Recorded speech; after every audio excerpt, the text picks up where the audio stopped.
জিয়ন সাহেব, তুমি কখনো জিয়ন জুয়ের কথা জানতেও পারবে না, যার জীবনের থেকেও প্রিয় ছিলে তুমি।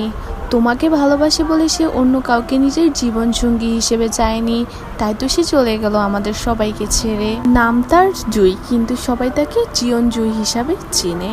সে আমাদের ফ্রেন্ডবের একটা প্রজাপতি ছিল, কিন্তু সে কিছুদিন আগে জানতে পারে তার ব্লাড ক্যান্সার। ডক্টর তাকে বলে দেয় সে আর মাত্র 2 মাস বাঁচতে পারে, হয়তো আগে বা 2 মাস পরে। সে মৃত্যুর আগে বড্ড জাংকুককে দেখতে চাইতো।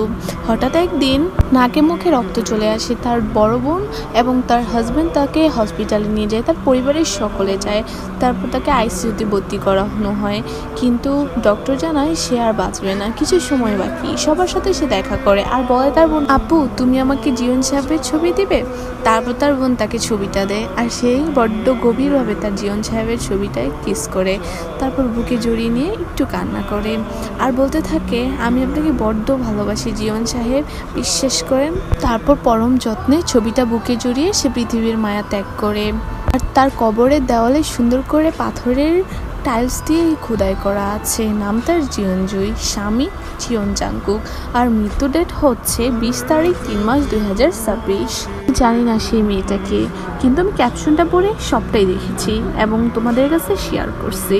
হতে পারে মেয়েটা তার জিয়ন সাহেবকে নিয়ে এরকম করে বলেছিল যে, জানেন জিয়ন সাহেব, আমি আপনাকে বড্ড ভালোবাসি, নিজের থেকে বেশি ভালোবাসি। আপনাকে ভালোবাসি বেদায় আমি কাউকে চাই না।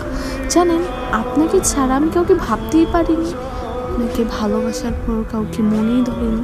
দোয়া করি সে যেন জান্নাতবাসী হয়।